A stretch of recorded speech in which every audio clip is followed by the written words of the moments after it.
right, so we'll start. Welcome everybody to the 14th edition of our meetup, X-IA. First of all, I want to thank Photoroom for hosting us tonight in their very brand new offices. You've been here for about a month, so I believe we're one of the first events to be here, so thanks very much. First one? Okay, first one, cool. And I want to congratulate all of you for being here in person tonight, because as you know, there was a bit of a shotgun last week on the tickets. They left in 30 minutes or so. So congrats everyone for being there on time and shotgunning the whole event. I hope you're going to have a lot of fun. For those who don't know me, I'm Sophie Monnier, ex-2009, and I've been the president of X-IA for the last 5 years. First of all, a question that I ask every time: who comes to X-IA for the very first time tonight? Maybe 20%, 25%, okay. So welcome to everybody that don't know X-IA, and welcome to all of the people that I know already and that follow faithfully the meetup. For those who don't know us briefly, what's our vision at X-IA? It's actually a double vision. The first vision is to gather the community of École Polytechnique students and alumni that work or are passionate about the field of AI. There are many of us in many companies, and the purpose of this meetup is to gather us to be able to exchange on the state of the art, on the exciting new topics, and have cool conversations at the cocktail. The second vision is a strong no bullshit policy. So all of our board, all of our team does a lot of work to select the themes which are the most exciting for us, and we dedicate a lot of work to find high caliber, good quality speakers, and we spend a lot of time with them to prepare the talks. The speakers can vouch for that, and we hope that you will appreciate the quality of the talks tonight as well. This is our team, so this is not the work of only one person. We have the core team that has been with us for all these years now. And we also have the joy of welcoming a few new joiners since the last edition. So welcome to Stéphane, Nicolas, Jacques, Stanislas, and Sébastien, who are going to help us on this edition, but also the future ones. A few numbers about the group health. So for those of you who might not know, we are present on 4 communication channels. So the AX, this is reserved for alumni of students and alumni of École Polytechnique. We are also on Facebook and LinkedIn. So we have had quite a bit of a jump on the AX since the last edition, which is cool. We are nearing 1,000 members. Our last channel is Discord. We don't have so many people on it yet, but I strongly encourage you to join this channel, and I'll just tell you why in a minute. We are the 8th largest AX group today, which is quite cool considering that we are very young. We have existed for only 5 years. But it's also very sad, because you might not know, but there are over 40,000 people on the AX annuaire, and only 2% are part of X-IA. But we think that actually many more than that are going to be interested because they work in AI or we are affected by it. So you can also spread the words about our group. So if you have people from your promotion or colleagues that work in that field, tell them to join the group so that we can find new speakers and new people to attend our events also. Yeah, so I was saying this is our Discord. Basically, we have a lot of channels where we can communicate. So we have, for example, a job one where all of you can post your different job offerings, or if you're looking for particular kind of jobs, this is a good way to activate the community. And we also have a few more dedicated channels like LLM. We've been requested with one on prompt engineering, time series, computer vision, and any other that is actually interested to you. So I would strongly encourage you to join this group and write to us so that we can actually really activate our community. Before I finish, a few quick news that might interest you. First of all, a few podcasts that we have in France that you might want to listen to if you don't.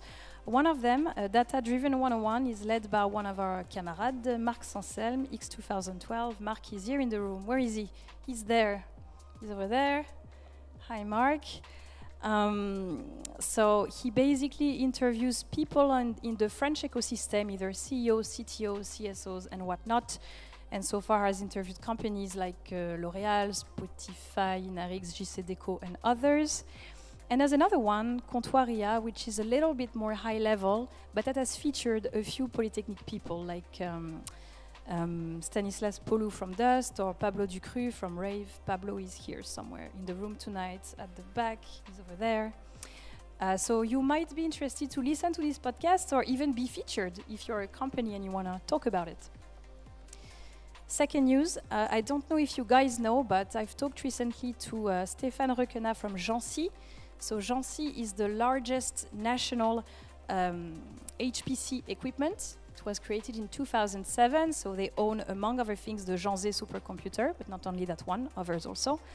What you might not know is that you can have free compute available for you for open research projects. So if you aim to publish or open source your code, this is a cool way to have free compute. Free compute is always nice. The link is here if you want to apply. I believe they have some free link for a given number of CPU and GPU hours. And if you want more, you can apply twice per year for and defend your project. But this is a good way for you to have a compute available if this is an issue for you sometimes.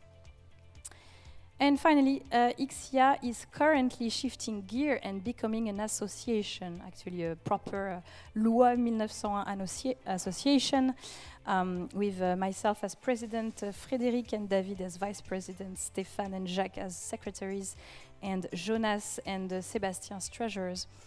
Why are we doing this? Just so you know, basically we want to accelerate X-IA.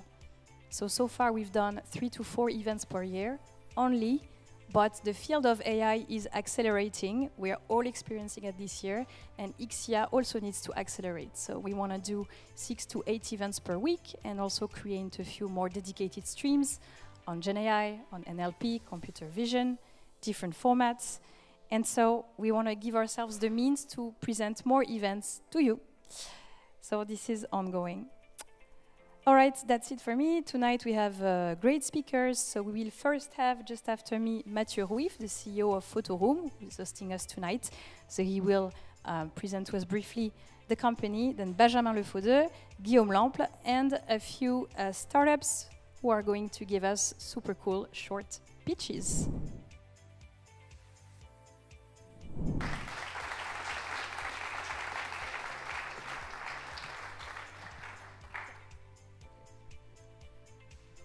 Good evening, everyone. Thanks, Sophie. Thanks for organizing. Thanks for everyone for coming, and thanks Raphael and the Photoroom team for putting this amazing space. So yesterday night there were tables all over here to work, and today we work up there. So it's kind of a big first for us, and we are super happy to host you here. And also, we are happy to host you in English. We have like more than 15 nationalities at Photoroom, and that's important for us that we are inclusive and that no one non-speaking French feel excluded for the event tonight. So that's why we're English tonight. So first, I will tell you a bit more about the Photoroom story, the inception, as we say. Then do a quick demo, but the most important part is Ben after me. We'll show a bit more of the secrets of how Photoroom works. So Photoroom is the #1 AI-driven photo editor in the world. There was a recent benchmark from A16Z, Anderson Horowitz. We are like number 6 in the GenAI software in traffic, above Midjourney, so first in the photo side. So we're really proud to be here in Paris to develop this new tool that's changing the life of millions of users. And to start, I'll tell you a bit more about the story and how we got started with Elliot. So this is me with a bit more hair, a bit less tired, before kids and before Photoroom. And the inception is, well, I was in a GoPro, so GoPro had acquired the startup I was working at, Stupeflix. And on this very nice day, I received an email from Apple. And what they told me is, well, the app I was working on, if I can make... Yeah, the app I was working on, Quick, that's still on the store, was going to be featured by Apple. So big event for app makers. I don't know if there are people in the room who develop apps, but that's kind of big. You get millions of users to your product, so it's quite exciting. So big news, and I look on my side in the GoPro office, newly acquired, to another Mathieu, and I'm going to ask him like, okay, let's do a design as Apple is asking, and let's get featured. Let's get millions of new users. And well, the problem is we had a part-time designer, and actually Mathieu was not here. So that's a problem. I need to do something for tomorrow. And I tell myself, well, when I was at Polytechnique, I learned to use Photoshop. It's been 10 years. I'm good with computers, and let's pull out Photoshop, open Photoshop. But well, what happened is, I mean, millions of buttons. That's the hundreds of buttons, difficult to use. I'm overwhelmed with options. And I ended up spending the afternoon doing something that wasn't very good, and got quite frustrated. And it didn't make sense. Like it should be easy today. It's easy to program apps. It should be easy to do visuals, and that's the founding story of Photoroom. And the rest is the rest is history. We got started with Elliot, my co-founder, and we started working on a small app in 2019, and that was that's how we got started at Photoroom. And what we did first is we believe a lot in user testing, in talking to users, and so we would go in the street and actually buy McDonald's meals to people in exchange for testing the app. So, and what we realize is, we realize it's not only like a product manager problem to do good visual and fighting with Photoshop. We realize it's everyone's problem. Like people are selling on Le Bon Coin, people are selling on Depop in the UK, Poshmark, eBay. They all need good photos, and actually, yeah, it's a problem to create good photos. It's difficult. It's also a problem for chefs who want to spend their time cooking, but they need good photos on Google Maps of their dishes.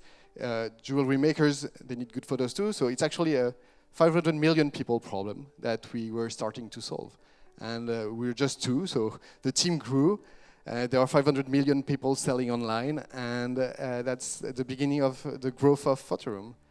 And to add just one thing, a quick number for today. Do you know how many of how much of e-commerce is done on a smartphone today, like the transaction? Maybe someone in the room, not the Photoroom people, because they all know. Anyone? Yeah. Yeah, that's actually very accurate. It's 72% in worldwide. Was it written? Like I didn't look at the. Oh, okay. Yeah, you jumped it. Okay. 72%. It's more than 80% in China, for instance. And well, what does it look like to do e-commerce on mobile? Yep. It actually looks like this little screen. So it's a big photo, a price, and a buy button. So all that matters now is the photo you get of the product. It's not your template, your layout of your website. It's really like this beautiful photo that inspires trust, and it's very difficult for people to do it well. And that's why we help them. Like people don't have time or the skills to learn it, and Photoroom like really helped all the entrepreneurs in the world to do that very well. And that's what we do. Like that's our mission: empower anyone to do Nike level, studio quality level ads and creatives. So let me, and actually that's why we just crossed last week 100 million downloads for Photoroom. So I've heard around the room 50 million. That's just under it. Total is 100 million. So quite a big audience now. And let me do a little demo, if I may. Yeah, just I think it will illustrate really well the Ben's pitch afterwards on what we do at Photoroom AI. So this is Photoroom. This is where you land. Obviously, we are on iPhone, Android web, but we remove background, and you can automatically create an image. So that's the background removal segmentation algorithm. And now where we're really good, and it's the instant background, so generative AI features that you can see here. So I have my amazing sneakers, and actually Photoroom knows it's a pair of red and white sneakers. So we really understand the picture. That's why we can generate the best background for you, and that's really fast. It's like less than 1 second. And now, yeah, you can upscale, like choose any image. You can actually customize the description here. It's also like text-based model that will generate the best background for you. So it's a mix of text models and visual models that are making an amazing job here. And last part, you can actually get inspiration with images. So I can just drop, like, let's put that on a wooden floor, if I can do that. And I'll take my basketball floor and drop it here, and it'll just get inspired by the image I have here. And looks pretty good. Like the reflection, the light, the shadows, all inspired by the photo. And we also have a few other tools that are now in the platform, just like remove this messy part, super fast, and I'm good. Boom. Last part, and it's really unique, this one is if I pick a little red, purple, like pink background, we have a generative AI shadows, so studio-like shadows. The soft one is really good, but actually my favorite one is the other one, the floating shadows here. Makes your sneakers float. It's pretty cool. So here it is, and you can do batch. You can do many different things, but it shows you, for what Ben will do later, all the might and the power of the AI models in Photoroom. So more than 15 of them. And let's get back to, is that the PowerPoint? Yeah. So that's it. Like that's what Photoroom does, and I'm glad it offers that on iOS, Android web. We actually have the API that many big brands are using. We got Warner Bros. That work with us. Celency for second-hand marketplace, so a lot of the circular economy is powered by Photoroom. A lot of the other platforms all over the world, some of the biggest marketplaces, and that's it. Very happy to host you here. It's first event, I told you. And last part, we're growing our audience, and we're also growing the team. So we're hiring many roles, and we love people building. We love artisans. That's the name of the original name of the company. And so come join us and enjoy the night and enjoy the talk from Ben. Thanks. Right, thanks for the intro. So I'm not yet super used to this. It feels a bit like a wedding, and it's not something that you get to practice a lot. So Photoroom, here we are. So I'll just talk about some of the features which are in the app, which you can see every day. It's not all of the AI that we do, and it's not super deep in the technical part, because I cannot put everything on the slide. I'm happy to field some questions afterwards. So if you know me, I'm a technical guy by heart, so you can ask anything. Next slide, please. So I just have a quick intro on why we're doing this, and I think it connects with the presentation from Matt, and we didn't. So it's not something that we practiced before, but it's just to emphasize the fact that we are a species which is focused on visual content, and that's why we want to build great tools for this, since we are a tool building species. And then I spent a bit more time on the AI actually, and I think that's why you are here. On 3 features which are in the app. Next slide, please. So it's kind of a repeat with what Matt was saying before, but it's outside of commerce, just that we do a lot of things through the eyes. It's like 2/3 of the brain electrical activity, 90% of the brain inputs. I won't go through all of the statistics, and I'm not sure that they are all super accurate actually, but the whole point is that we do a lot of things with images. And that's the motivation to invest in the field and to make it possible to create nice images. Next one, please. So since it's been a long time, and we're a species which builds tools for everything that we're not great at to begin with, and we're not all great at making nice pictures or nice paintings for what it's worth. So it's been a while, and there has been other tools before. So it's not a new topic per se. And only in the software part of the world, it has been something which has been prevalent since the 80s, that you had tools to help you help you create images. But I wanted to focus on a framework there, in that I think that all of the tools since the 80s and up to the 2020s share the same set of characteristics. One is that it would ask you for super precise inputs, so you would decide all of the transforms that you apply to the image. You would change the contrast, you would change the lighting, you would change the white balance, you may cut a part of the image and paste it somewhere else. But for all of this, it was a super precise question that the app was asking you to know, and how to get to the precise render that you had in mind. And something else was that all of these knobs that you had access to, they had been defined by somebody. So it was not machine learned, it was something where you had to be able to encode the effect of this contrast button and the effect of this change of lighting, of white balance and everything. So in the illustration on the right, it's actually taken from Florian, who is up there, or used to be up there.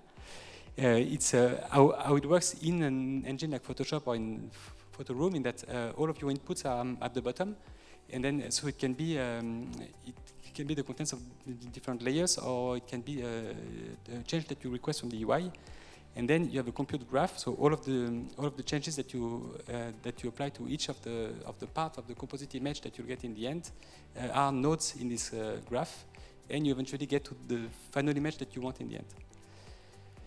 And so all of this defines the render pipeline. If you're doing a game, then you don't expose all of the knobs, and the only input from the user is the point of view. But it's still a graph like this, basically.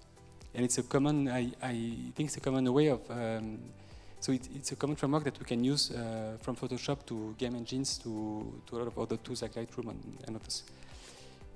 Next slide, please. So yeah, then to formalize what we are doing at Photoroom in this framework is that we are trying to move the inputs from being entirely defined by the users to being defined by the AI, or this part of it, so that as a user you can ask for a high-level idea of what you want, but you're not supposed to specify super precisely what you want. And some of the transforms that we can apply are not something that you can hand code yourself. For instance, the estimation of the shadows in the example before is not something that you can code by hand. It's something that you can machine learn, because you have to have a machine which has a perception of depth from the picture, and which will understand from there how to draw the proper shadow. So we move both transforms in the nodes. If you can move to the next slide, please. Yeah, so it looks like this. So you don't have any precise knob that you can touch.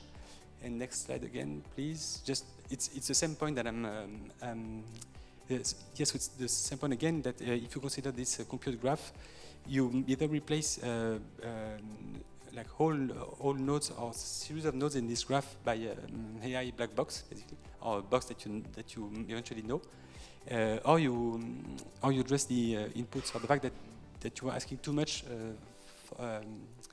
to the user. And why you are doing this is that if you ask a lot to the user, then you're restricting yourself to a population of experts. And if the only knobs that you have to create nice pictures are the ones that you can program, you're restricting yourself to things that you can humanly write, which we all know in X-IA is a subset of what we could do. Next slide, please. Thanks. Yeah, then so I'll just focus on three features which are in the app. It's not all of the AI which is in the app, but I thought that it was kind of a sequence, starting with the segmentation, since that's how the app was born in 2019, and then moving on to instant backgrounds, which was demoed by Matt before, and then suggested scenes, which touches a bit on NLP also, since I'm guessing that there are some NLP folks in the room. Next slide, please. Thanks. Yeah, so segmentation, I'm guessing that you already know this task. So the idea is, in our case, because there are different texts on this, the idea is to separate all of the pixels in two sets, so the ones that you want to keep, the ones that you want to discard. In reality, it's a bit more complicated than this, because some of the, so what you really want is the foreground, and some of the pixels will be halfway in between the foreground and the background, so you want to extract the foreground pixels out of that, so which has two benefits, in that you remove a lot of the super precise input that you expected from the users if you had to draw a mask, and you actually guess out of the blue what's the important part of the image that the user may be interested in. So again, that was the Photoshop starting point in 2019. I think that it was a good insight and it proved successful. So the tech changed a lot since, but I think it's the same problem definition, and it's the same way we train the models. And as typical, I think in the ML space, once you define the model, so once you define the problem and you have some data, the actual implementation of the model is not the bottleneck. So the model has changed, but it's the same problem and it's the same definition. Thanks. So just to dive a little bit more, but I'm not saying much. So again, it's a mix of two tasks. If you think about it, you have to take into account the user and the scene. In that it's not as if you train a model to always segment the bottles, for instance, or the chairs or whatever. It's depending on the scene and on the context. You may be you have to guess that the user, in one case, may be interested in the chair, and in the other case, will be interested in the bottle. So it's a bit more complex than it looks from the outside. In that it's not that you can just have a data set with bottles and with the masks, and you train a model on this, and then it will work. And on top of this, you want to replace entirely the initial task of the user, which would draw a mask on a per pixel basis. So which means that you need to do predictions on a per pixel basis. So which is not that trivial in the ML space. So for instance, that discards out of the blue all of the annotations from Coco, if you think about it a bit more. So how to, I can just say that it's not just a U2net. There was a blog post a couple of days ago which was discussing this, so that was kind of interesting.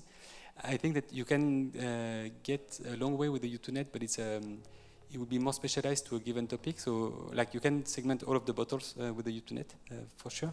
But if you want the scene understanding, that's you have to go a bit beyond this.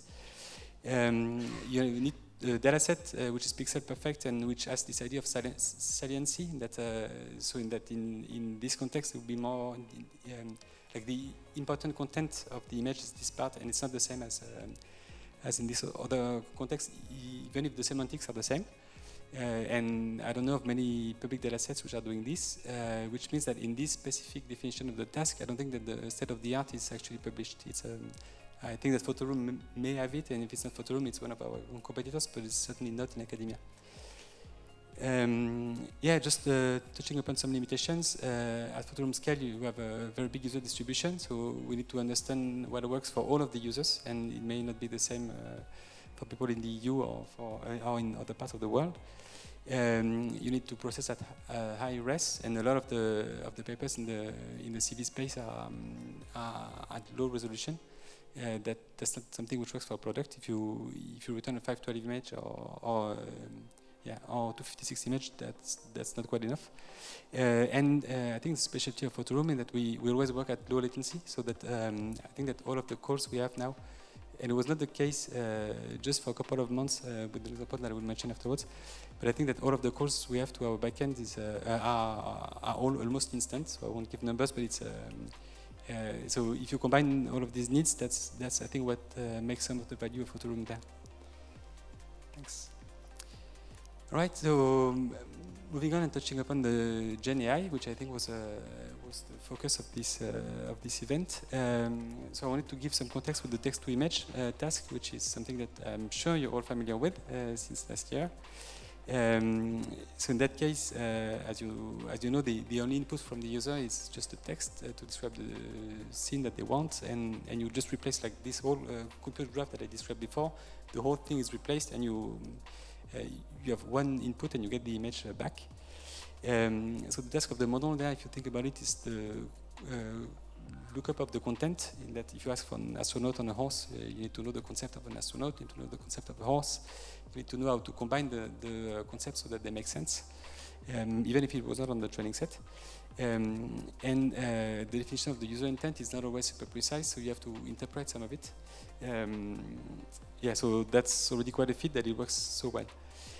But then it has some limitations for Photoroom, so it's something that we offer on the web page, I think, but it's not in the app because it's not actually a great fit for the typical persona who's using Photoroom. And that for Photoroom, if you want to sell something, you often start with some visuals that you want to put forward, like a visual of an object, of something that you want to put forward, of a place or anything.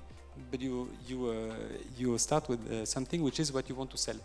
And with this formula, since your input is only text, and the scope of the model is only that it can combine content which is in its own latent space, like it's not trivial, or it doesn't work if you want to combine this with existing content.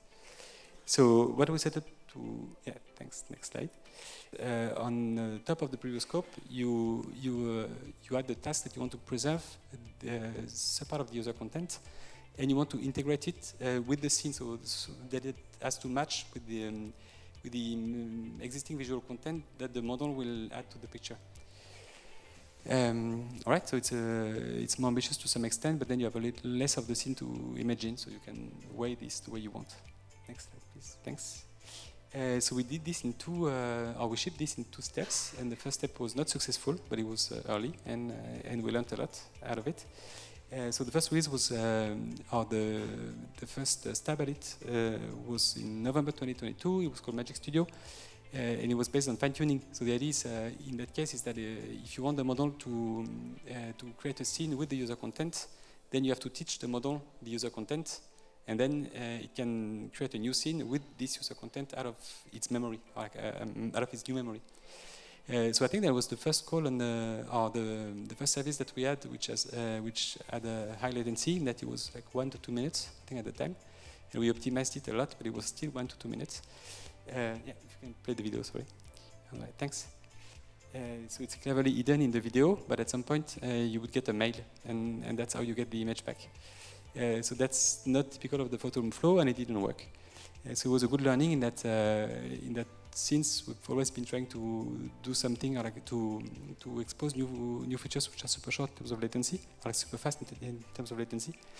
And another issue that we had with this is that it was not perfect in preserving the user content, in that the model would show the shoe. In that case, I don't know if you can see this, but it would show the representation of the shoe that it could learn. And there were some small mistakes in there as well. Some of the textures, some of the fine details were not there. And some things the model could get wrong. Like we had an example with people complaining about the number of stripes on their t-shirt, and the model got the t-shirt right, but it was not the right number of stripes. So we learned by shipping this that it was not good enough, and it was short-lived in the end, because we ramped it down like 2 months after, or something like this.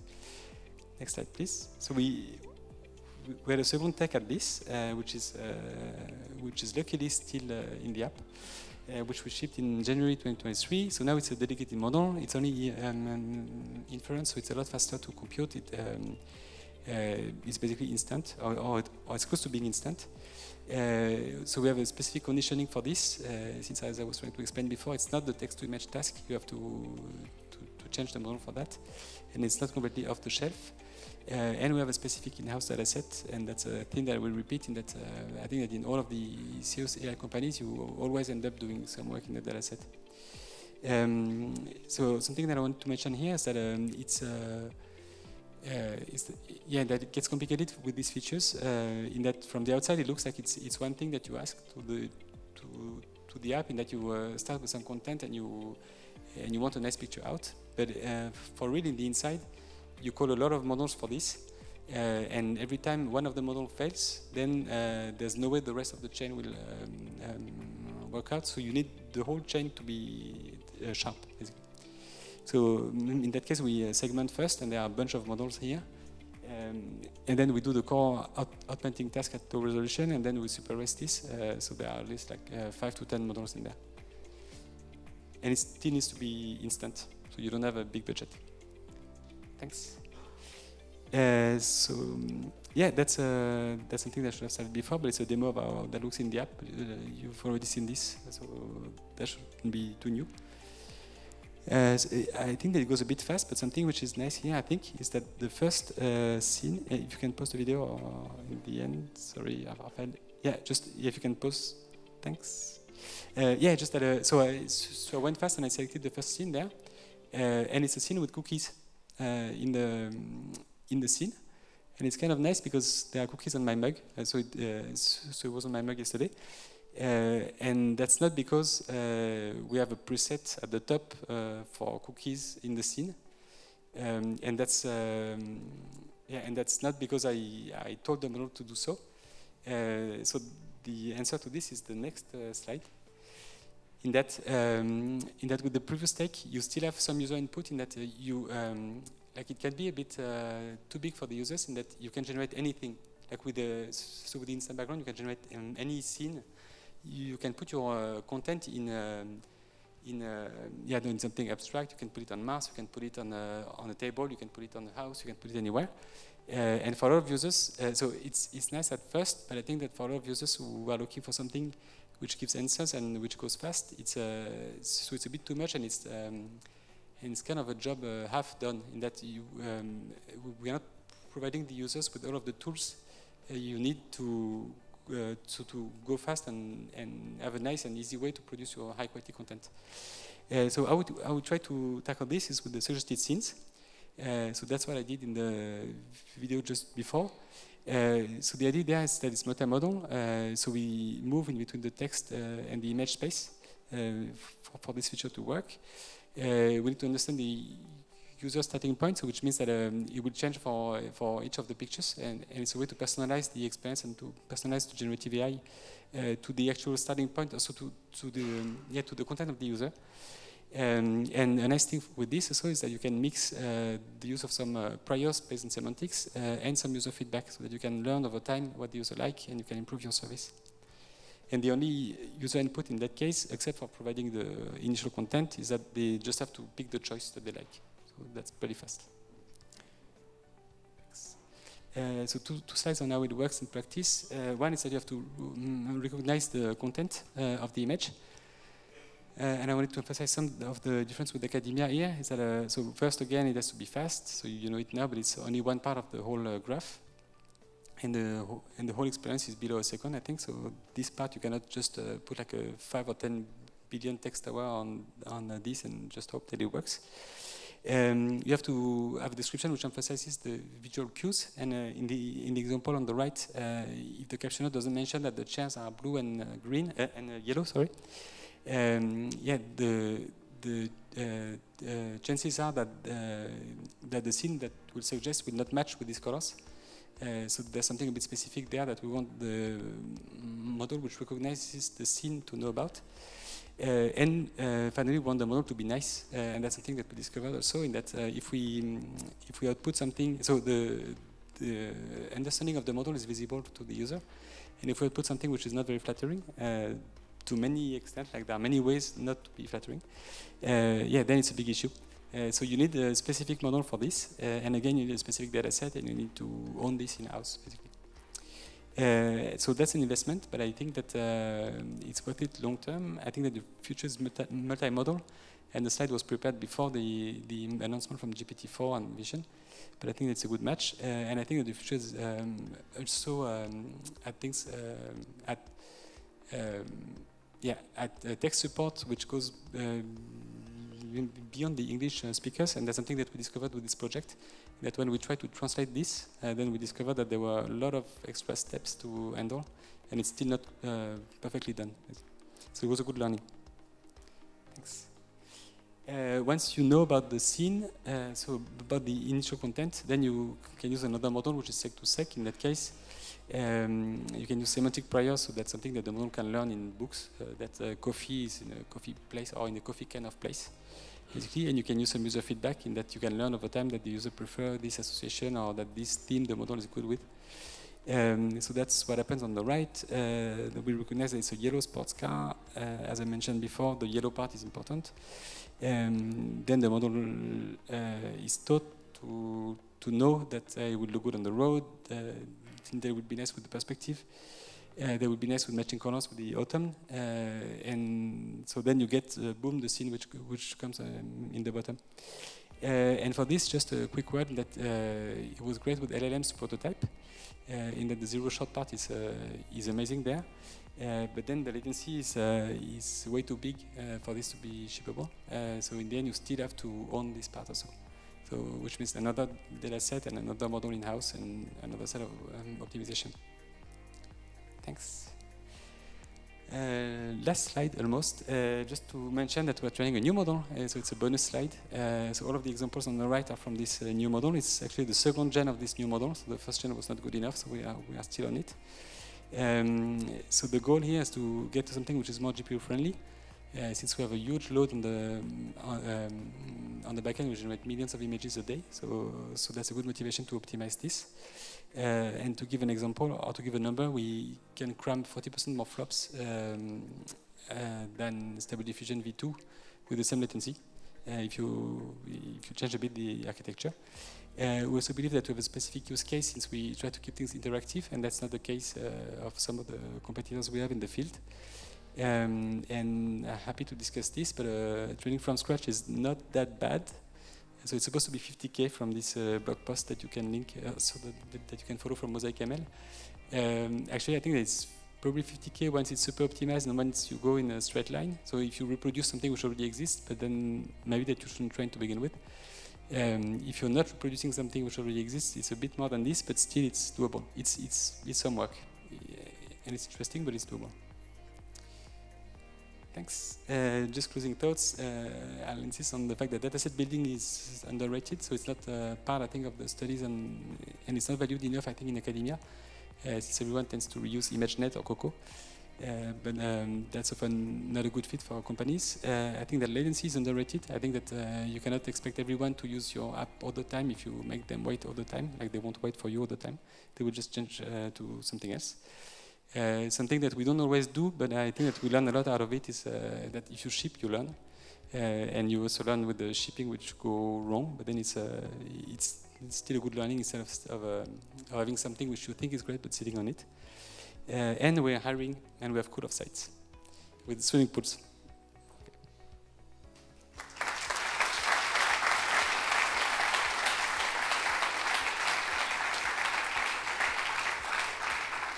Happy to take questions. I don't know about the timing. I think I was way too long. We can take a few questions.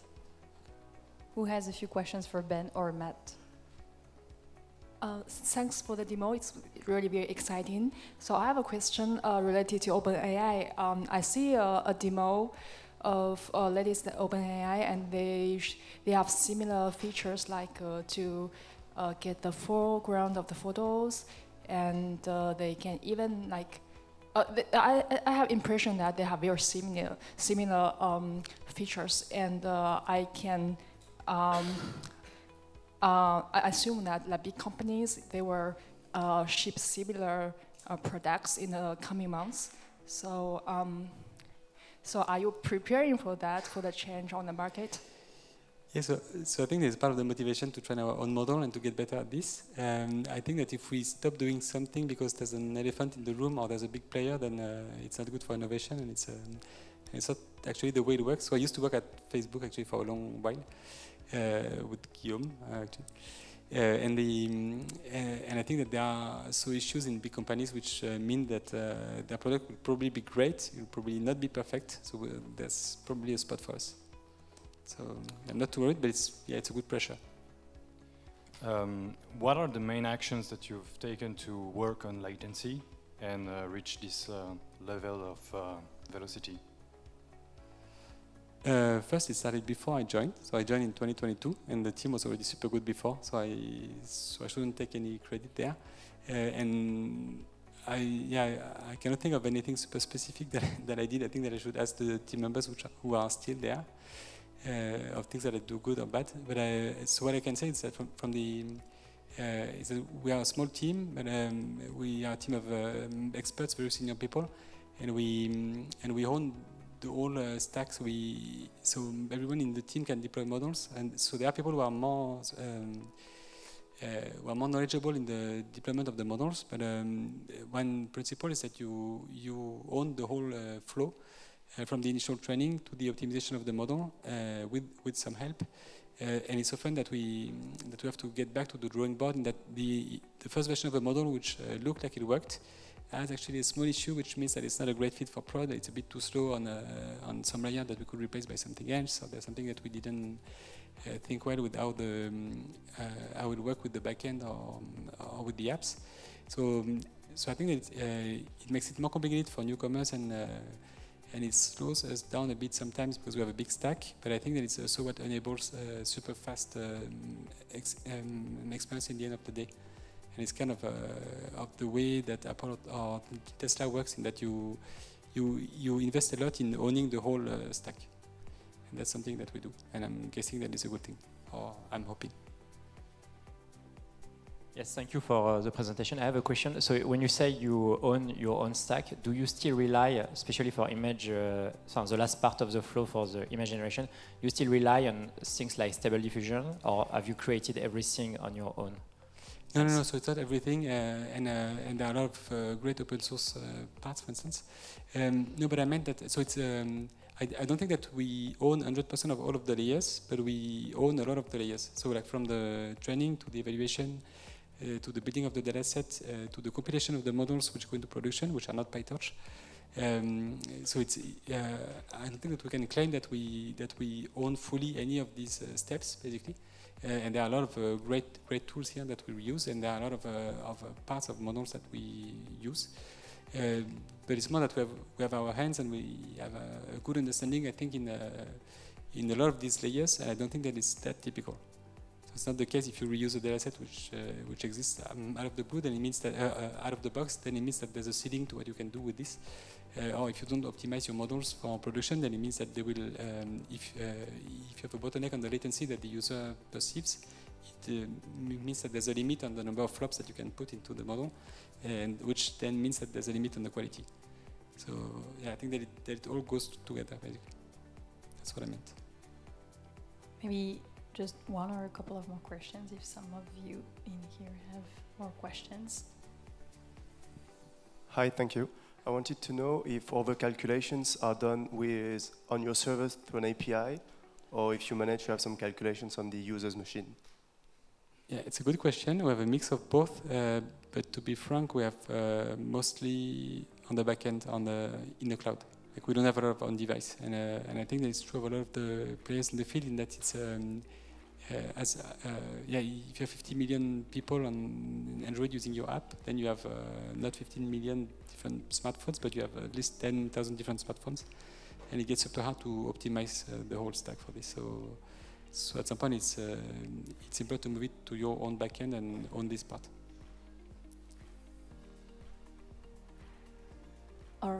Sorry, last question. Thank you.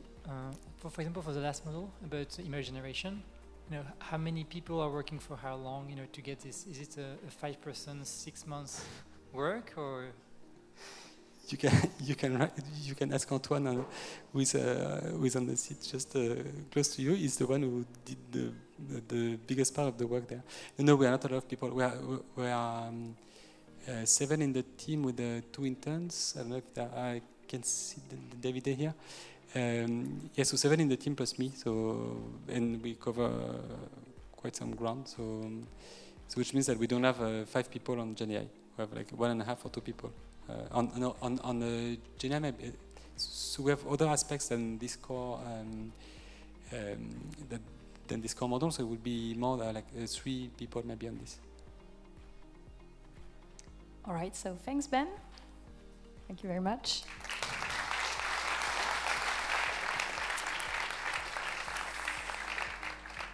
And so next we welcome Guillaume. So hi everyone, my name is Guillaume, and today I'm going to talk about Llama. So the first language model that was released by Meta in February 2023. So I'm going to very briefly summarize the motivation and the background at the time, so why we built Llama. Then I will talk a bit about some technical details like the training data we used, the architecture of the model, quickly talk about how we evaluate this model, then present some results, draw some conclusion, and then very briefly talk about Mistral, which is now our company. Yeah, so the project started in August 2022 at Meta. It was at the beginning a team of 5 people working from different projects. And the reason that we basically decided to work together on Llama is because it's very difficult today if you work in natural language processing to actually work without LLM. So it doesn't matter what you do, whether it is machine translation, summarization, any task typically. In our case, we were working on trying to solve mathematical problems using deep learning. And we were doing this, it's essentially an NLP problem, the way you frame it. And it's very difficult to do this without LLMs. So we basically decided that we had to train one, because at the time there were no really good open source models. There were some, but they were very, very far from the model of OpenAI. So we played a bit with the codex, the model from OpenAI. There was an API, but it was very expensive. And it's also a model we wanted to actually be able to query much faster than what we could do with the API. So we thought that if we want to remain competitive, we need to actually build these models. So the first question that you have to answer when you build such model is basically how large is going to be your model, what is the size. So typically GPT-3 was a 175 billion parameter model. Then Gopher by DeepMind was 280 billion. Then there was this model by Google, Lambda, that was a bit smaller than GPT-3. And then there was this huge model released by NVIDIA, so MT-NLG. And then there was this very interesting paper by DeepMind, Chinchilla, on what they saw. So what they showed is that you can actually train state-of-the-art models that are actually much smaller than what people typically use in LLMs. In particular, they showed that with 70 billion parameters, you can actually have a state-of-the-art model.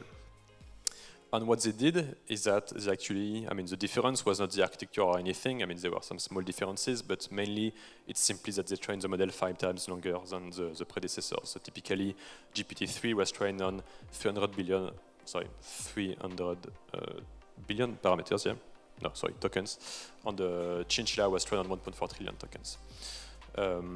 So the question that was addressed in the paper is typically the following. So if you have a compute budget, so for instance, let's say you have 1,000 GPU for 1 month, and you want to train the best possible model, so what should you do? Should you train a 100 billion parameter model on this many tokens? Or maybe should you train a twice smaller model but on twice as many tokens? Or do you want to train a larger model on less tokens?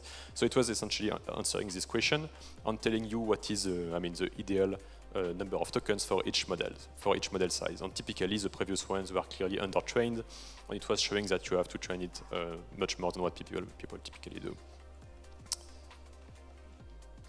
So there are many benefits when you train smaller models. So simply it's easier, you have less instabilities, the model doesn't explode.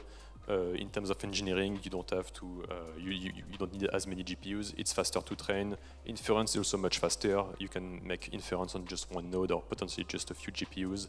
So everything is, life is just easier. And then if you want to use it for research, you can generate sentences and decode sequences much faster.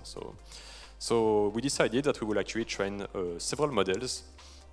So 4 models, so the 7, 13, 33, and 65 billion parameter models that we at the end released. So the 2 first one will be trained on 1 trillion tokens, and the 2 largest one on 1.4 trillion tokens. So when I talk about tokens, so very briefly, so a token is essentially just a word. The idea is that if you have a sentence, you want to cut it into some sub-words that you can feed into your model.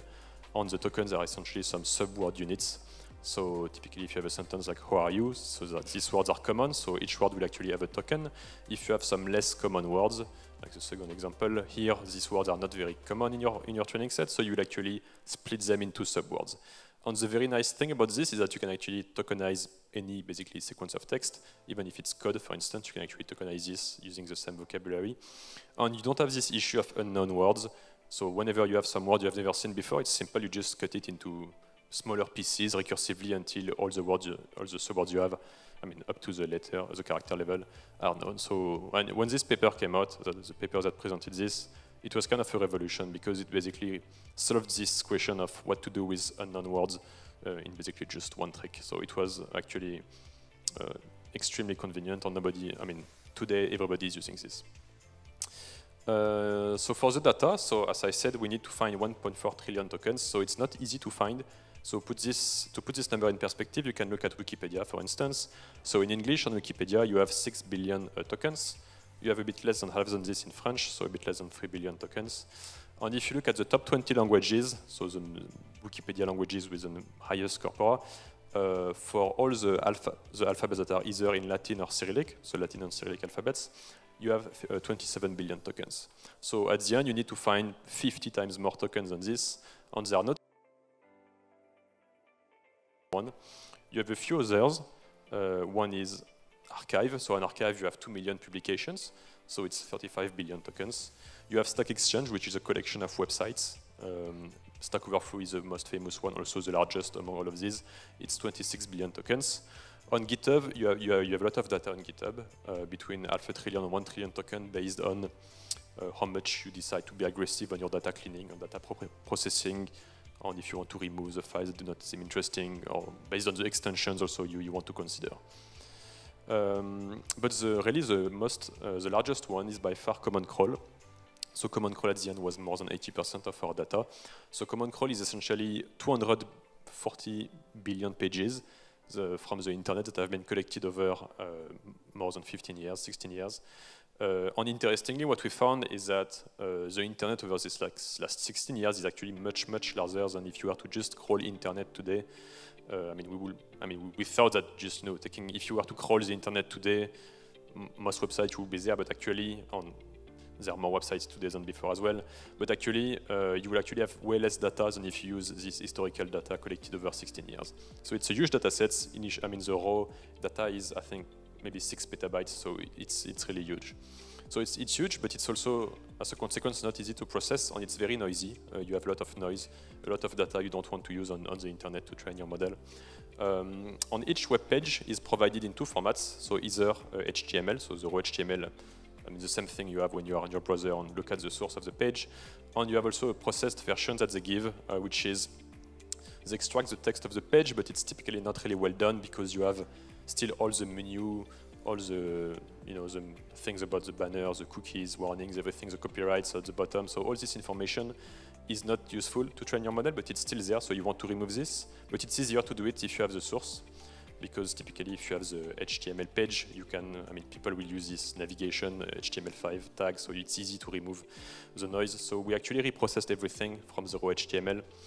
So then there are many things you want to do. First of all, you want to filter the URLs. For instance, remove the websites that are potentially harmful, that have either some hate content or porn content as well. You also want to filter the languages. So in particular, in our case, we just wanted the English content. Then you want to remove the duplicates. There are many web pages that appear hundreds of times or potentially thousands of times, even more. You want to remove at the line level the lines that appear multiple times. So yeah. Plus the noise removal, and at the end we had some quality filters. So the point of the quality filter is to remove the pages that, even if they look very clean and properly formatted and everything, there is actually not much interesting content on it. So you can train some classifiers on what you think is interesting. For instance, let's say Wikipedia, and you can say that some negative samples are some random pages, and then you can have a classifier that will say this page looks good, this one doesn't, and you can actually filter out. Actually, at the end, I think it's 90% of the pages that we remove. And yeah, so if you do this, at the end you have around, that depends how aggressive you are on your filter again, but you can have trillions of tokens, so there is really no limit. Yeah. So this was the final data mixture we had for Llama 1. So the Common Crawl, we had 2 versions. So one is CCNet that was processed by people at Meta a bit before us, and then there was C4, which was the same version but by Google. So we used the 2 because adding C4 for us was one way to have more tokens, because we were actually, it was difficult to find this 1.4 trillion token. At the end, I think basically all our data together was pretty much the final size, so we didn't have a lot of extra, except for the code, but we didn't want to use much more code than what people typically used to train these models. Yeah, on the last 2 that I didn't mention were the books. So we use books from 2 collections. One was Gutenberg, so it's a collection of books from the public domain, and one was Books 3, which is a data set of books that was released by some other company. So interestingly, there are very few differences between the final architecture of model today, the best model open source you can find, on the original version published in 2017. So even though there has been many, probably hundreds of variations of transformer proposed, really there is nothing that really stands out, except for us, what we found to be actually interesting was this rotary embeddings, which is an improvement over the initial positional embeddings of the Vasmani paper, plus the Swiglu activation, which is a replacement for the ReLU in the Eurofit forward activation. So yeah. Plus, we initialize the weight differently, doing something similar to Palm, a paper by Google before. And yeah. So for all the models, as the model was becoming bigger, I mean, we basically try to increase both the dimensionality and the number of layers as as we wanted the model to be larger. Yeah, and for the largest model, we took the exact same architecture as the Chinchilla model of DeepMind. It was supposed to be 70, but for, I don't know, for us it was 65 billion. I don't know, they found some extra tokens, some parameters somewhere, but yeah. So these are the training curves we obtained. Surprisingly, and it was a nice surprise to us, but there were very few instabilities. We were afraid that, we had heard stories about how horrible it is to train this model, like everything crashes, the model, the loss goes to infinity, you have some nans everywhere, but it was actually, it actually went very, there was no issue. The loss actually were pretty smooth, as you can see. The Llama 7B was trained on 500 GPU for 1 week. On the largest model, the Llama 65B was trained on, so theoretically it should have been 3 weeks. If with the code base we had, it would have been 3 weeks on 2000 A100s. But there were a lot of hardware failures. So that's kind of an issue with this GPU, is that even though they are fast, they are very unstable. Sometimes they crash, you don't really know why. Sometimes you have some communication that doesn't go through. You have the model that just stops training, it doesn't tell you why. I think the worst issue we had was that sometimes when you, some GPU, and when they do some matrix multiplication, they will actually give you some corrupted outputs. So they will just multiply 2 matrices, give you something wrong, and silently, and you don't even know why. It doesn't say any warnings, just it's wrong. And then you actually see some extremely, you see some spikes. So this is actually the only times we saw some loss diverging. But then when this happens, it means the GPU has an issue, and then the loss goes wild very, very quickly, so it's easy to spot. Sometimes it's a bit more difficult to spot the GPU that was responsible. If you have 2000 GPU, you have to figure out which one was bad and then start on another one. But that was, I think, the most difficult thing of these trainings, to actually figure out what was the defective hardware. So it should have been 3 weeks, but then it was 4 weeks because of these reasons. Yeah. Yeah, and also some other thing we didn't mention in the paper or anywhere is that to actually accelerate the training, we had some tricks where we manually recomputed the gradients of the backward function of the training. And the idea was that we wanted to make some optimization, so we wanted to overlap as much as possible the communication between the GPU. So typically what you do is that if you have 65 billion parameters, it doesn't fit on one GPU. So what you do is that you cut your model into shards. So if you have 1000 GPU, you have 1000 pieces. Each GPU will actually take care of 1,000th of the model. And what you do is that whenever you forward a sequence, each layer will actually gather the rest of the parameter of the layer all across the network. So every time you go through a layer, each GPU will fetch the remaining parameter over the 1000th GPU, compute the next layer, then forget the weights. So you do this to actually be able to train these models even though they don't fit on one GPU. So to actually make this fast, what you want to do is overlap as much as possible the computation of the layers plus this gathering of the parameters of the next layer you are about to compute. So to do this, we had to manually re-implement a couple of things, and we made a mistake in the gradient computation. It was a false gradient, so it didn't impact the first runs. A priori not much. But for the 65 billion parameter model, it actually did. So I think that at around, 1,000 billion, so 1 trillion token, the red curve initially was actually crossing the green curve. And we knew there was something wrong. And it was happening after, I think, 3 weeks of training during Christmas. It was horrible. So I think we found this bug. We are pretty lucky to find it. We found it, we fixed it, we restarted. We were not sure if it was actually the reason it diverged, but actually it was. And then after we restarted it, it actually worked well. So maybe, I think related to what Benjamin said before, when people estimate the price of the training of these models, they usually don't take into account that it actually takes a lot of time to get there. We actually worked, I think, 4 months before we started these final trainings. So even though the final model is maybe not so expensive, all the way to get there actually is actually much more expensive. So for the evaluation, it's actually a bit more complicated than before. Before it was very simple. You had for each task a data set with a training valid on test split. So you'll train on the training set, report the performance of the test split. Now it's a bit more complicated. I mean, a few years ago it was still okay. People, for instance, when they were training models like BERT, Roberta, XLM, what they will do is that they will train their model on their data set. Then you have some very common benchmarks that they will use. They will fine-tune their model and their benchmarks and report the accuracy on this. But it was still a bit noisy because sometimes you will do a better job at fine-tuning these benchmarks. So you might say your model is better initially, but maybe it's because you fine-tune it better than another one. So it started becoming complicated. And now it's really a mess because nobody's using the same data. Nobody wants to say what data they use. The fine-tuning is expensive, so you can't do that anymore. So what we do now is actually, I think, not so bad. We use this zero-shot evaluation metrics. So here is an example of one of them.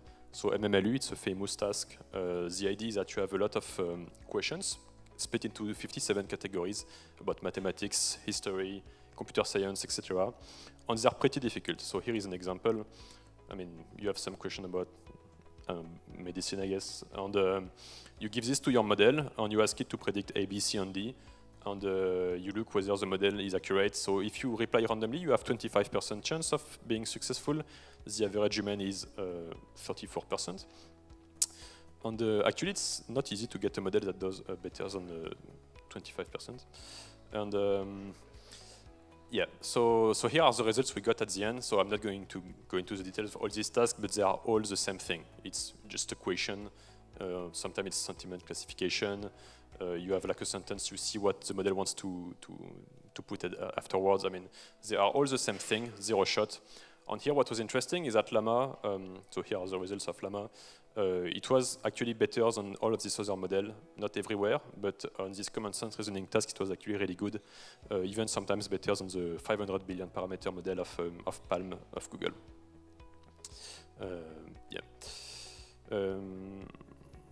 Yeah, so something which is kind of controversy today is, can you trust this benchmark? If a model has a good accuracy on some benchmark doesn't mean it's good. And the problem is that these benchmarks are actually very sensitive. So for instance, before I was showing you a question and the answer was D, but there are many, what you try to do is see whether the model wants to predict A or predict B, C or D, but maybe the model wants to predict 4 minutes, that was the solution to the question, or maybe it wants to predict answer colon D or answer colon 4 minutes. And based on what you evaluate, you can actually get some very significant differences in performance. You can get sometimes like, I don't know, 5%, but 5% is a lot because if you look at, yeah, 5% is typically, I mean, if you look at some metrics, like, I don't know, the last column, okay, maybe not this one, but, okay, the middle one, Ella Swag, 3% is typically the difference you get between a llama and the llama of the next size. So if your metrics are noisy by 3%, and that this is the difference you have between two models that are twice larger, I mean, one being twice larger than the other, it's actually an issue.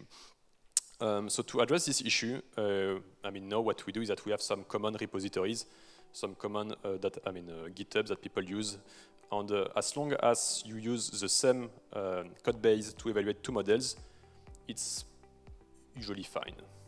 Yeah, and but it's not always fine. Typically, when we released Llama, people didn't believe the results for many weeks. It was annoying because when people implemented, I mean, actually plugged Llama into these public benchmarks that there was some issue in the tokenization, in the way the data was tokenized, and because of this, the results were off by 10%.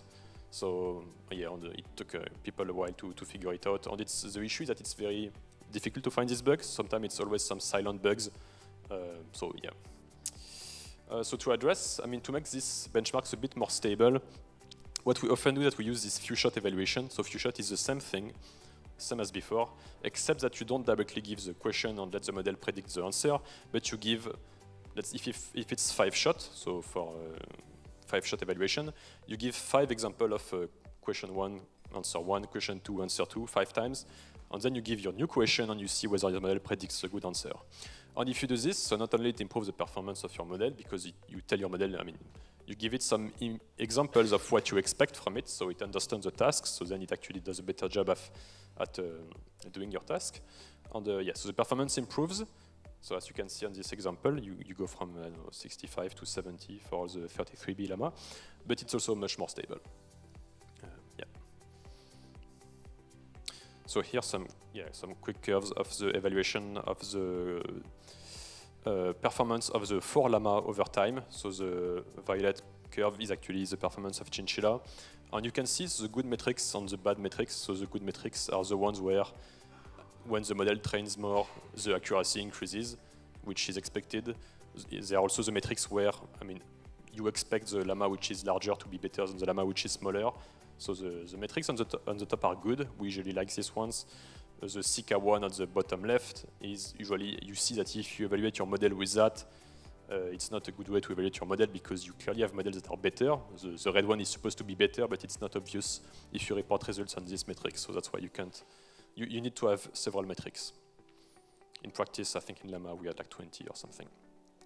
So yeah, so just to conclude, so some of the message some of the things we found and discovered when we worked on this project is that first of all, you should train much more than what is suggested by the chinchilla paper.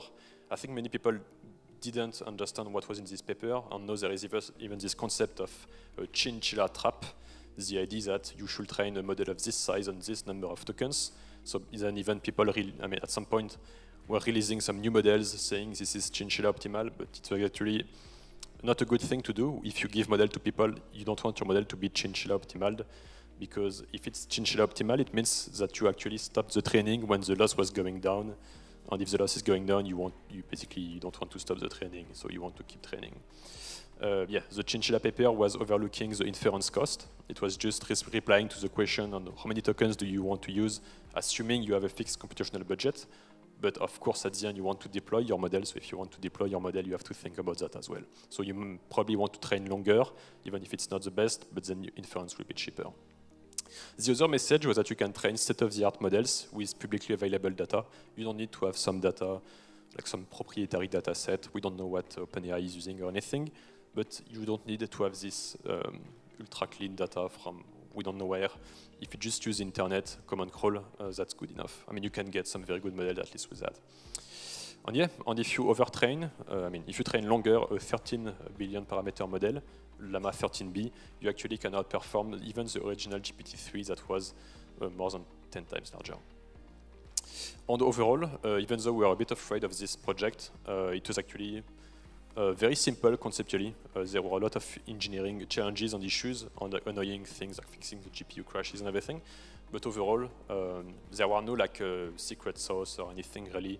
At the end, the architecture we have is almost the same one from 2017. It was just a question of, I think, doing things properly and cleaning your data well. And but no real magic. So yeah, just wanted to thank the people, the other first author of the paper, so Hugo, Thibault, Gauthier and Edouard. And so very quickly, Llama 2. So Llama 2 was the same data set on architecture. It was trained longer on 2 trillion tokens. And what was interesting to see is that even if you train longer, you see that the performance still improves, which means that we train on 1.4, the Llama 1, 1.4 trillion tokens.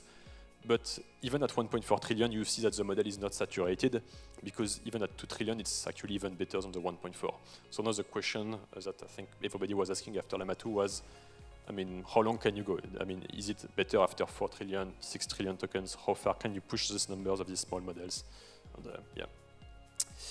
So a last very quick slide about Mistral. So we created Mistral in June 2023. What we do is that we train a large language model for businesses. We want these models to be small and efficient in the same spirit of Llama, because when you deploy models, you want them to be very fast. We have a focus on open source, and we released our first model today. So it was completely related to this event. I think it was a coincidence.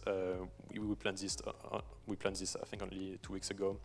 So just to show some numbers of Mistral 7B. So Mistral 7B is actually much better than Llama 2 13B. So here are some results on some benchmarks. It's actually the first model that exceeds 60% accuracy on MMLU, the benchmark I was showing just above. And yeah, it's also released under the Apache 2 license, which is a more a flexible license than the one used by Meta for the Llama model. And it handles much longer sequences, up to 8K tokens. And we also added these new kernels for sliding attention window. So there are some details about this on the blog post we released. But the idea is that you can actually take into input sequences with up to a theoretical 128,000 tokens. So yeah, just some other results on different kind of categories. So there is MMLU, this science on kind of tasks, the knowledge, reasoning, and compression benchmarks.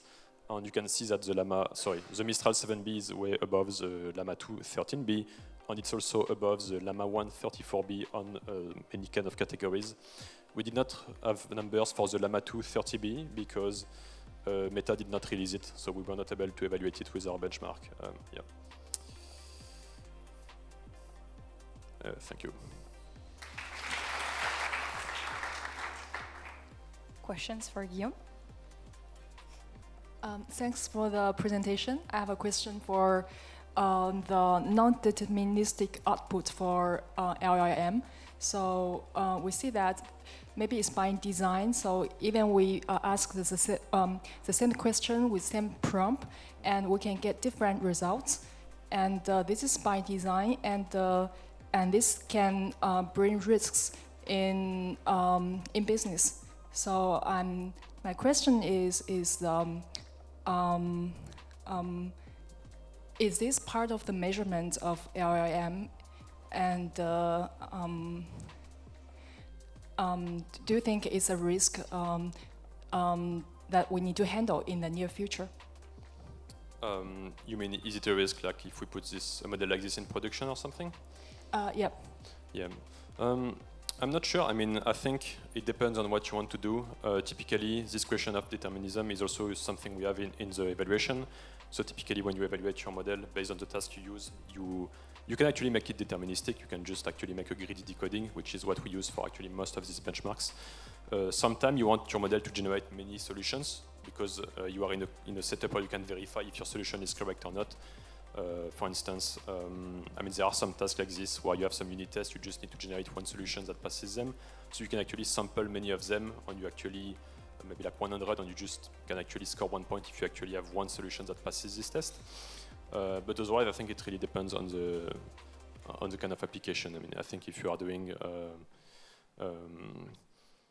code generation, you probably want to actually sample many solutions if you think the first one is not satisfactory.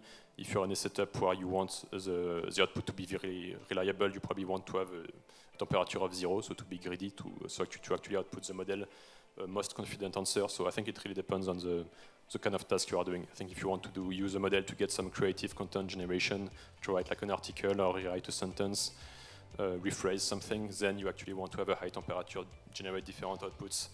But for now, in terms of, I think safety you always have to manually inspect whatever you are generating. There is no, I think, real solution to address this for now.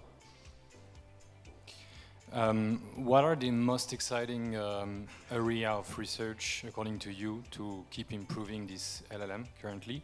And maybe more specifically, what do you think about the mixture of experts approach that seems to be... I'm sorry, who is talking? I can see. Sorry, okay. It's me. Sorry. That seems to be implemented in GPT-4. Sorry, I did not hear the second question. Okay, what do you think about the mixture of experts architecture or approach that seems to be implemented? So for me, the promising directions, I think, are around this idea of... so for now, I think a problem with current models is that if you, let's say you have a 7B model, it's extremely fast at decoding, much faster than a, let's say, 200 billion parameter model. But the problem is that you cannot... if you ask a complicated question to your model, it will generate an answer. If it's wrong, there is pretty much nothing you can do about it. And I think it's unfortunate you cannot tell your model, here is a question, you can think about it for 1 hour, you have an arbitrary amount of time, so think about it and output me the solution you think after 1 hour. I think it's a little bit like if you give a very complicated math problem to a student, maybe you will not find it on the spot, but maybe if you give them enough time, after 1 hour they will find a solution. And you don't have this idea at all in current LLMs. They just spit a solution, and if it's wrong, I mean, that's wrong. And so there have been some attempts, I think, to address these problems. For instance, the universal transformer, I think, is really nice. The idea that you have an input, you forward it to your transformer, and then you have a classifier that says, I am ready to answer, so I'm going to give you a solution. Or it can tell you, I'm not ready, I need to think more. So if it needs to think more, it takes the output, reprocess it, and you can actually do this an arbitrary number of times.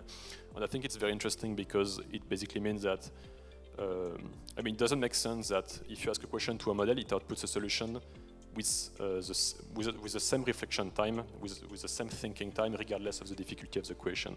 If you ask a model what is 2 + 2, or can you solve this complex math problem, it will take the same time to output the solution, and I think it's not something you wish. And for the mixture of experts, I think it's something which is particularly useful if you put something into production. So these models are much more expensive to train, because typically if you have 16 experts, you have 16 more blocks of matrices to learn. So it takes longer to train. But the nice thing is that at inference, you actually have much more parameter available. So it's your model has much more knowledge. And something that also people don't realize with the mixture of experts, but which is actually really nice, is that in text, unlike in maybe some other domains, even though you only use one expert at each token, so you generate one word, you use one expert, then at the next word you might use another expert. So it means that even if you have 16 experts, on your model is, let's say, 16 experts of size 100 billion, you will use one expert per token. So if you generate a sequence, you might actually use all of them.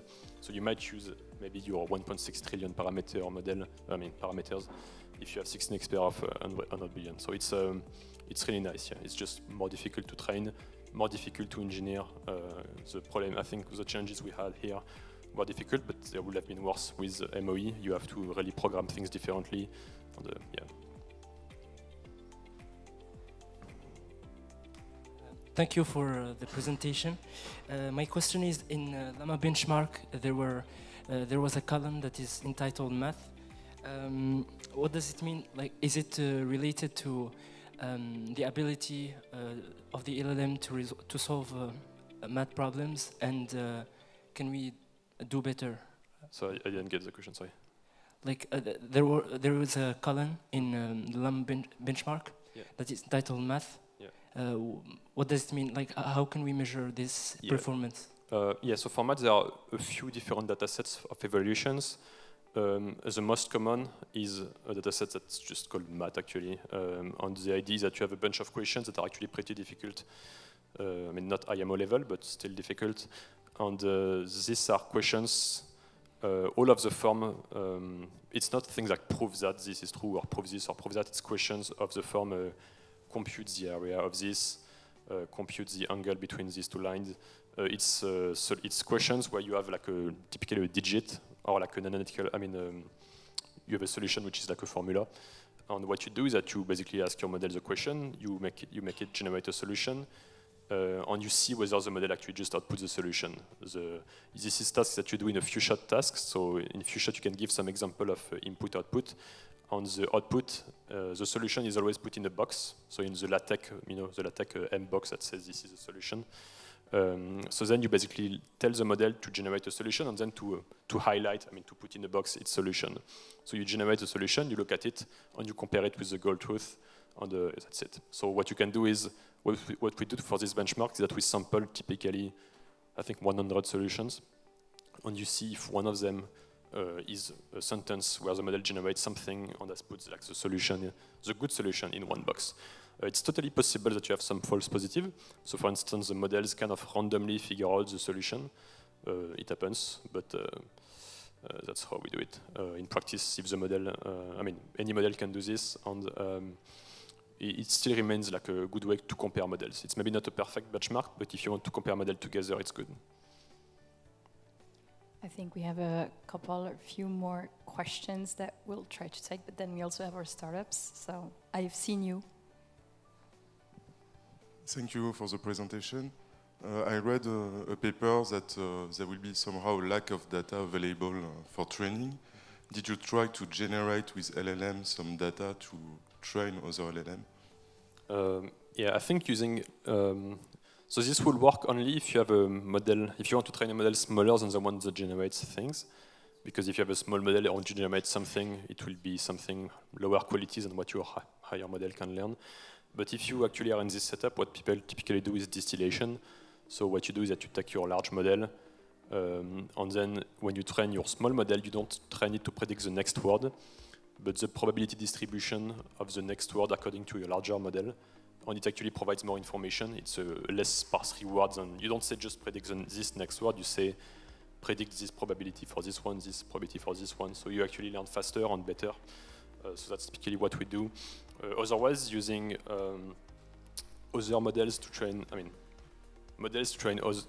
synthetic data to train other models is something we do at fine-tuning. So when you do this RLHF kind of thing, supervised fine-tuning, you do that. What you do is that, for instance, you ask a question to your model. You can tell your model to generate, let's say, 10 answers. Then you will ask a human to select which answer is the best among the 10, and then you can actually fine-tune your same model on this selected answer. So that's how you actually train your synthetic data, but that's only for fine-tuning. Yes, thank you, Guillaume. I have a question about the data set as well. You've probably said it, but I didn't understand when you said Llama 1 was trained with 1 trillion tokens and GPT-3 with 3 billion tokens, if I remember well. The 1 trillion, is this because you had your data sets were 3 times bigger, or just because you did more epochs on it for the training part? And I have a second question about the datasets in the future, because the datasets will be in the future, for future models, they will gather data that will be crawled on the web. An increasing part of this data will be generated by AI, by ChatGPT and Mistral AI 7B and so on. And I've read a paper about the risk of the performance of future model collapsing if they train too much on less diverse data created by generative AI models. What do you think about this risk of collapse, and what is the need of fresh human data? Yeah, I think, so for the first question, we did, so it's true that there are some data which is higher quality than other. Typically Wikipedia is the highest quality. Archive is also good, same for Stack Exchange. So typically what we do is that we do multiple epochs on this. So even if Wikipedia is, I don't know, 30 billion token, we will maybe train it 3 times on it and have 100 billion token. So we upsample what we think is high quality. So at the end of the day, we didn't have to do more than 1 epoch on Common Crawl because it was large enough. But yeah, the strategy is you don't concatenate everything and then shuffle and do 1 pass and repeat if you need more tokens. You actually upsample. You generally just have you decide some proportion. So for instance, 4% Wikipedia, 3% archive, 4% GitHub, and then you train with this proportion. And it can be that maybe you will do 1-2 epochs on some data sets, but that's you don't think, I think, as much in terms of epochs as in terms of data distribution. Yeah. In particular for this, we actually just took the data distribution provided by Chinchilla. Yeah, we wanted to be as close as possible to what was the state of the art at the time. Yeah. For the second question, yeah, I think it's really an issue indeed that probably in the future most of the internet content will be generated by these large language models, and if you have a text you don't even know where it comes from. And I think what's even more annoying is that I mean, OpenAI probably will know because you can easily watermark your generations, and if it's watermarked you can actually identify this is something I generated or not, but some other people will not be able to do this. So we don't know yet, I think, if it's an issue. But if it is, I mean, some companies will know what to exclude, and some will not know. So it's probably it might be an issue. Yeah, but I think I'm not too worried necessarily because, in a way, this data selection is kind of a RLHF already in the sense that you take your whatever model you have, you ask a question. Let's say you make your model generate an article.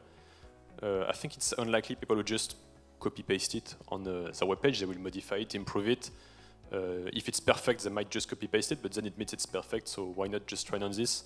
So I think my hope at least is that this data that will be coming from LLMs has been manually curated and selected by humans beforehand, so it should be high quality, and I think it's safe to train on that, hopefully. Thank you, Guillaume. I had a question on the performance of Llama. So you said you were using, like, architectures have not changed that much since 2017, and you were still able to beat Palm with one order of magnitude less, 65 against 480 billion parameters there. So I was wondering, what do you believe was the key there to the success? Was it the data set? Was it the tokens? Was it the training time or schedule? I can't know for sure, but I think it's mostly the data set. So Palm is so Google is never very clear about the data they use. And I think for Palm, 50% of the data set was composed of one data source called social conversation, but nobody knows what it is. And I suspect it was not very high quality. You might want to train on content with more information, maybe more documents that will help you to do some reasoning, mathematical reasoning. Maybe on social conversation you don't touch a lot of these science kind of topics which are reflected in the benchmarks. So I think that's mostly the data set. I forgot how much they trained. I don't know if they released this information, but I suspect a model this large, they obviously did not train as long as Llama. You cannot train a 500 billion parameter model this long. Maybe they can now, but at the time they probably didn't do it. And, yeah, I think it was mostly that. In terms of architecture, there were a few differences between what we did on Palm, but I don't believe it could have been the explanation. All right, so Guillaume will be here at least for a short while at the cocktail, so you can ask him your remaining questions. I've seen a few, so thanks a lot. Thanks, Guillaume, for your presentation.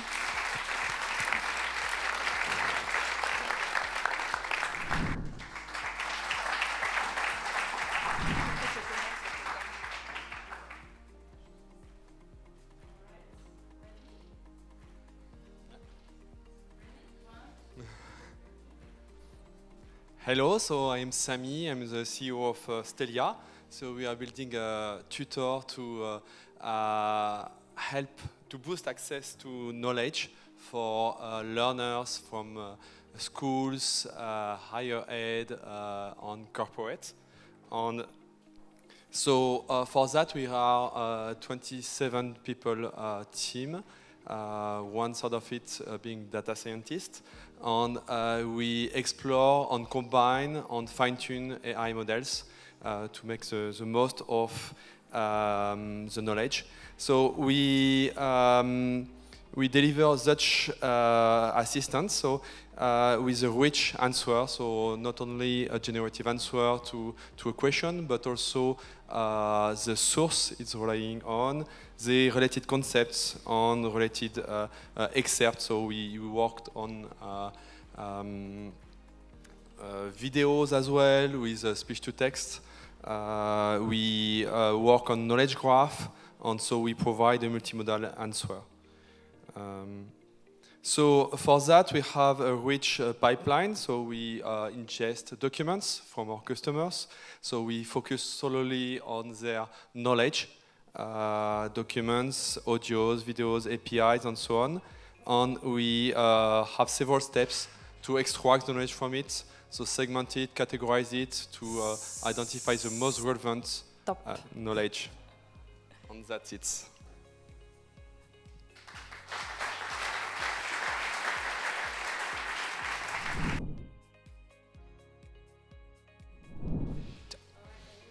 Yes. Yes. Hello, everybody. We are Jimini, the AI copilot for next generation law firms.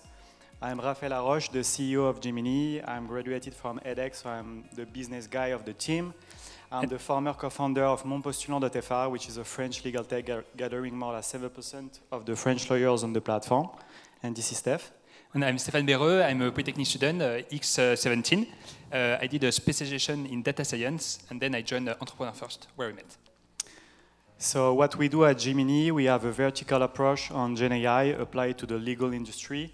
We are providing law firms with an AI copilot, enhancing their capabilities on all the low value-added parts of their work, namely 3 types of tasks, which are the legal answers, So you can think about that as a legal ChatGPT, the document review, and the legal doc drafts powered by AI.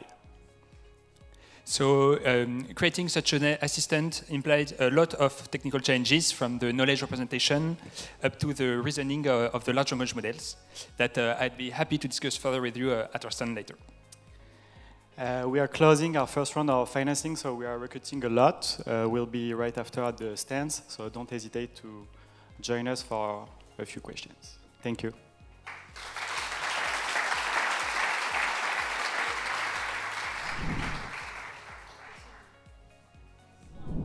Yep. Hi, I'm Henry. I'm the CEO and co-founder of Newtone. And I'm Julien, the CTO of Newtone. And we didn't went to Polytechnique. Newtone, at Newtone, we're building the marketing AI API to produce ultra-personalized branded content. So we're helping marketing team to personalize every piece of content they produce. With the shift of marketing from a paid media era to retention era, marketing team are trying to personalize each content they produce, ranging from newsletter to product description to blog descriptions, everything you can see on the website. So this is what we are doing at Newtone. We're building, we're helping brands create content that will matter to us. And from the tech perspective, we are basically starting from a prompt template, which is a sentence that includes learnable tokens. And we give this sentence to a language model that basically produces text from it. And then we project it into a stylistic space, that basically an embedding space that includes stylistic features of natural language. And we are learning the best tokens that minimizes the features between the text that has been produced and the text corpus features that we're trying to replicate the tone of voice of. And that's how we manage to replicate the tone of voice of every Newtone's client. This is it. Thank you. Thank you. All right, visual. Okay. So, hi everyone, my name is Theo. I've been working for Veesual for over a year now, and I'm here to talk about the limitation of GenAI and especially GANs and diffusion models.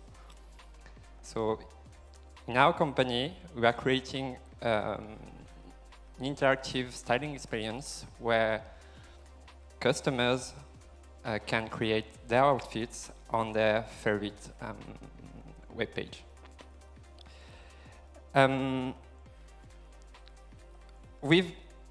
When the company was created a few years ago, they started to use GANs, but they quickly realized that this was not the right solution for our problems. There are many issues with GANs, especially text strings.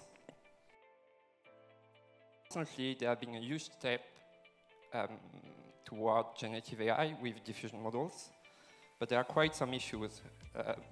We basically lack controls. And looking at these results, it was not the right solution for us, for our problems. So what we end up doing is completely dropping all the generative network in our pipeline to create an entire generative engine based on image generation techniques such as image warping. We even developed our own physical engine. And that's pretty much it. This is a QR code that you can scan to look at our results and feel free to ask.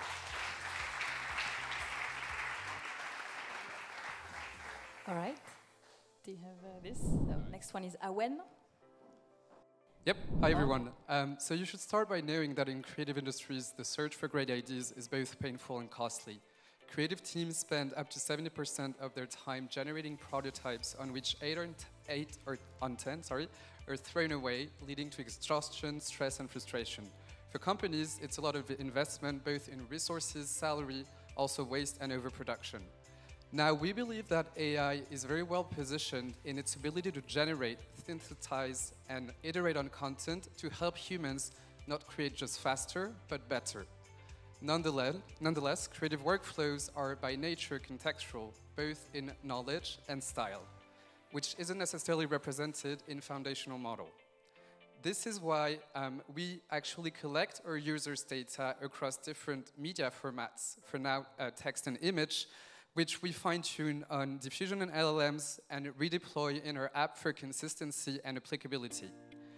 We are developing your digital assistant to help generate, develop, and share your best ideas. Customizable and secured for your data, but also multimodal to enhance creativity and collaborative to boost productivity. Thank you.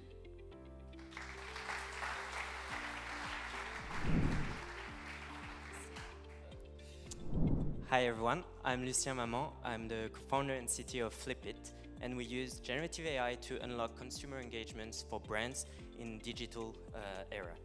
So what we're building is a no-code tools enabling marketers to create AI characters in a few clicks that will help you connect with digital native audiences.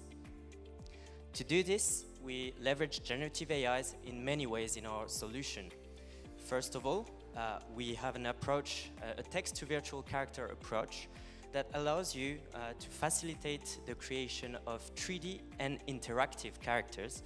And in fact, with just a textual description, we take care of generating the full characters from its look, the visuals, but also its personality and all its characteristics that you can redefine at your convenience without any technical skills. And once you're ready, your character is set, we help you with our integration to put it in virtual environments where this is where your consumer will interact with it. And that's where we leverage generative agents to coordinate the dialogues, gestures, and actions within this 3D environment, connecting the dots between what's being said and how it is being said.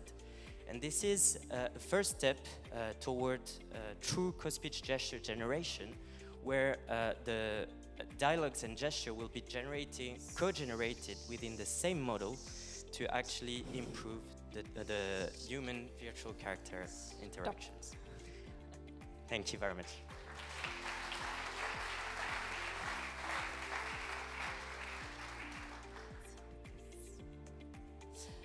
All right, so the 14th edition of X-IA is coming to an end. So first of all, I want to thank again all of the speakers who made time this evening to be with us and all the time to prepare the slides also.